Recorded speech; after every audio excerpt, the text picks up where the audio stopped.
কাশেমপুর কেন্দ্রীয় কারাগার বাংলাদেশের বৃহত্তম যে কেন্দ্রীয় যে কারাগার আছে সেটা হচ্ছে গাজীপুর কাশেমপুর যে কেন্দ্রীয় কারাগার আছে সেখান থেকে এক নারী আসামি পালিয়ে গেছে। তো চিন্তা করে দেখেন, বাংলাদেশের সবচেয়ে বেশি সিকিউর, সবচেয়ে বেশি বিশাল বড় যে কারাগারটা আছে সেটা হচ্ছে গাজীপুর কোনাবাড়ি কাশেমপুর যে কারাগারটা আছে সেটা। ঘটনাটা ঘটেছে সেই কাশেমপুর কারাগারের মহিলার যে সেলটা আছে, মহিলা কারাগারের, সেখান থেকে একজন মহিলা 19 বছর বয়স, যেমনটা জানা গেছে, উনি হচ্ছে পালিয়ে গেছে।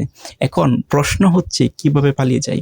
কারাগার মানেই হচ্ছে সেটা হচ্ছে খুবই সিকিউর, এবং যারা হচ্ছে কারারক্ষী আছে তারা কিন্তু অলওয়েজ দিনে 7 দিন 24 ঘন্টা কিন্তু তারা অলওয়েজ পাহারা দিচ্ছে, যাতে করে এই যে কয়েদি যারা আছে, যারা কারাগারে যারা বন্দী আছে, তারা যাতে না পালিয়ে যেতে পারে। ইভেন কারাগারের ভিতরে কিন্তু বিভিন্ন প্রকার সিকিউরিটি লেয়ার থাকে। এখন প্রশ্ন হচ্ছে বিভিন্ন প্রকার সিকিউরিটি লেয়ার ক্রস করে কিভাবে এই একজন আসামি এরকম একটা সিকিউর স্থান থেকে পালিয়ে যেতে পারে। এখানে ডেফিনেটলি যারা কর্মকর্তা আছে, সেখানে কারারক্ষী যারা আছে বা সংশ্লিষ্ট দায়িত্ব যারা আছে, তারা ডেফিনেটলি সেখানে অবহেলা আছে। সেখানে যদি তাদের অবহেলা না থাকে, তাহলে একটা কয়েদি বা একটা বন্দী বা যারা হচ্ছে আসামি আছে, তারা হচ্ছে এরকম কারাগারের স্থান থেকে, একটা সিকিউর স্থান থেকে পালিয়ে যাওয়া কখনোই কিন্তু সম্ভব নয়। তো এই যে মহিলাটা পালিয়ে গেছে, ওনার হচ্ছে 3 মাসের জেলপ্রাপ্ত হয়েছিল একটা মামলায়, এবং সেখানে তাকে বন্দী করা হয়েছিল, এবং সেখানে মাত্র কয়েকদিন থাকার পরে কিন্তু উনি পালিয়ে যায়। এবং সচরাচর কারারক্ষী যারা আছে, তারা কিন্তু প্রতিদিনই তাদের হচ্ছে আসামি যতগুলো আছে তাদেরকে কিন্তু গণনা দেয়। সো গণনা দিতে গিয়ে কিন্তু দেখে যেন একজন মিস্টেক, এবং খোঁজখবর পরে জানা যায় ওই মহিলার নাম হচ্ছে সিম্পানা কি জানি, এবং তার বয়স হচ্ছে 21। 3 মাসের জন্য ওনাকে কারাগারে রাখা হয়েছিল, এবং কারাগারে 3 মাসের সাজা উনি ছিল।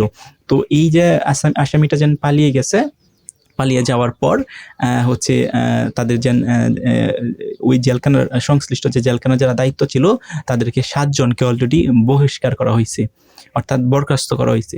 এখন যারা দায়িত্ব অবহেলা করে তাদেরকে বরখাস্ত করব, সেটাই কিন্তু স্বাভাবিক। এখন প্রশ্ন হচ্ছে, এরকম যারা দায়িত্ব অবহেলা করে তাদেরকে কেন এখানে ডিউটিতে দেওয়া হয়? কারণ কারাগার কিন্তু একটা সিকিউর জায়গা, এবং অলওয়েজ সেটাকে সিকিউর রাখতে হবে। তাদের মেইন কাজই হচ্ছে এটা। দেখেন, যারা কারারক্ষী আছে তাদের মেইন কাজই হচ্ছে কারাগারকে হচ্ছে সুরক্ষিত বা সিকিউর দেওয়া।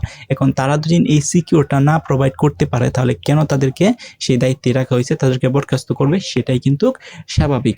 এখন এই যে কারারক্ষীকে মানে হচ্ছে ফাঁকি দিয়ে যে একজন আসামি পালিয়ে গেছে একদম সিকিউর, যেন সবচেয়ে বৃহত্তম যে জেলখানা কাশিমপুর জেলখানা, সেখান থেকে, এটার কারণে কিন্তু এখন সাধারণ মানুষ যারা আছে তাদের মনে কিন্তু খুবই খুব প্রকাশ পাচ্ছে। কারণ কি?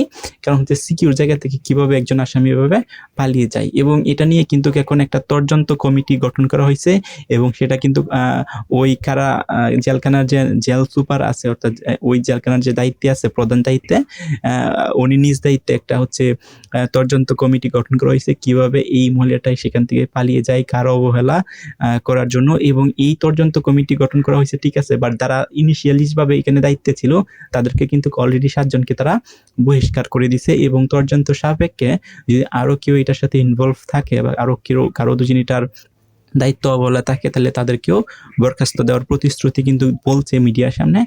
এখন কিন্তু এটার হচ্ছে একটা ইনভেস্টিগেশন চলবে। ইনভেস্টিগেশন করার পর একদম রিয়েল যে নিউজটা আছে, একদম আসলে কি ঘটনা ঘটছিল, কিভাবে উনি পালিয়ে গেছিল, সেই যে অথেন্টিক পিওর নিউজগুলো আছে, সেগুলো কিন্তু আমরা জানতে পাইব।